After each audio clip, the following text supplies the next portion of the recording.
Today's video is an introduction to the next project that we're going to be making here together. It is called Anne's Granny Blanket, and I'll just pop up another photo here for those of you who may not have seen it.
Alright, this was a blanket that Anne had made some time ago. There was lots and lots of love shown for it, so I asked Anne politely would she mind if we made her blanket. She designed the blanket, and it's just one of those all-round great blankets that, again, you can make your own. You can either make it a unisex style with the colours or go one way, female or male. You can adjust whatever you would like to adjust, but the basis of this blanket is just so good.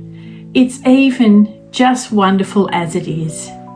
But I want you to do whatever you would like to do, okay?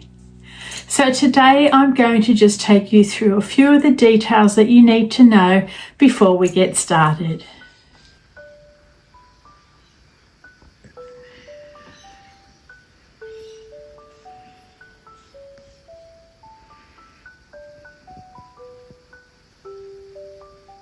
Let me show you a rough diagram of Anne's Granny Blanket and what we need to do to make it. First of all, we're doing 9 squares in the centre, all of which we will either join doing a flat braid join or the continuous join as you go.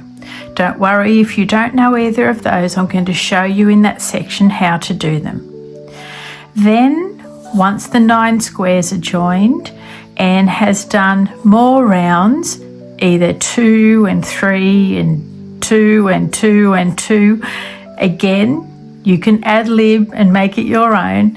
So she's done rounds and rounds of the same colours around the centre square. She does finish off with a little border. I'm yet to find out what that is because it was a little bit hard to see on the photo. So Anne will let me know what border she has used there. Now, this blanket being versatile, you can make it as small or as large as you like.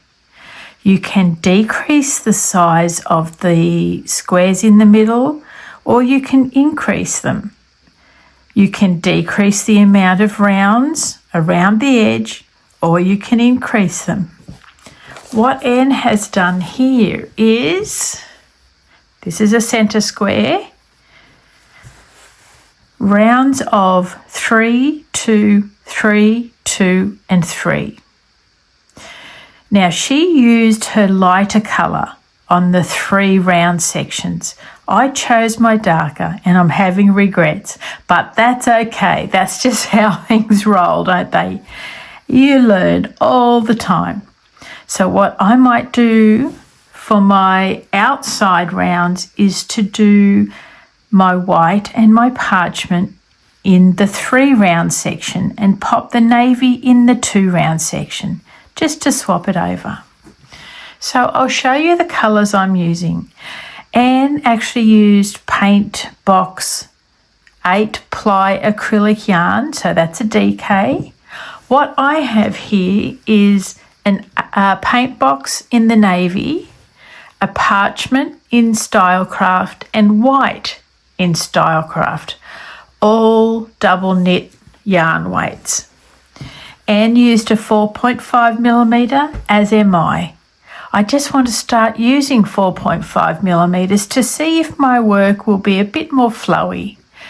Even though the 4mm is recommended for an 8-ply, I still find people that do their work with a 4.5, it looks great. So I'm going to be doing more and more of that over time. I've done 8 squares just to get ahead of you, and so I can figure out approximately how much yarn we will need. Initially I was thinking 6 balls, 4 of the more commonly used colour and 2 of each of the other. However, at the rate mine's going, I think I'm going to need 8. And it's okay if I have leftover. I can either extend the size of my blanket or not. Now, Anne's squares are 23 centimetres wide, and mine are all 28. And that's okay. It really does not matter at all. If you're aiming for a smaller square, just cut out one of the sections. And then you could do more of them. You could either do 4x4 being 16, 5x5 being 25, and do smaller squares like that. Again, all up to you. And her ultimate blanket size is 145 centimetres. It's a lovely size for a lap blanket. So I'm having a feeling that mine's going to be a bit bigger than that, which again is all fine as well. I chose these colours, which I call classic colours, because I really wanted to use up this navy. Again, it was sitting, staring at me from the storage unit and begging me each time I started a project, please use the navy colour.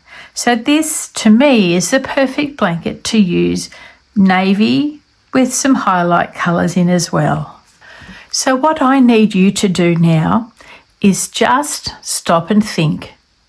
Grab a cup of tea, grab a little notepad, inhale and exhale, and let everything go so you've got a nice clear mind. You need to think about what is the end product for this blanket, because that will determine a lot of different things. Have a little think about what you would like to achieve. Draw up an outline of what you might like this blanket to be, and then you can figure out what size and how many squares you need to make, because that's the first thing we're going to do. So now what I need you to do is go and have a look at your colours. Choose what colours you might like to use. You don't have to use 3. You can use 5. You can use as many as you like. You can use 2. That too can also look great, depending on the colours. You will also be able to change up the border, all depending on the final usage for the blanket. So head off and rummage through that stash of yours to see what yarn you would like to use. If you'd like to share it on our community feed, I would really love that too. I'd love to see what colours you are all going to choose. I think that's all the details that we need to talk about in this little video. Choosing your colours, choosing your layout. I know that Anne is really excited to see what you all make, as I am too. So the next video that comes up will be all about crocheting this square.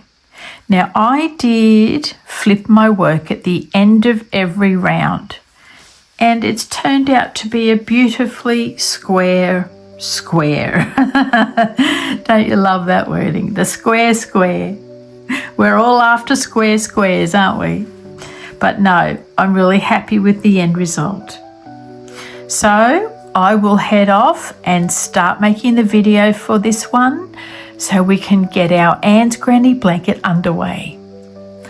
All right, everyone, I'll see you really soon for video number 2 of this little mini series, and we will start crocheting our squares. Rightio, talk to you all soon. Bye for now.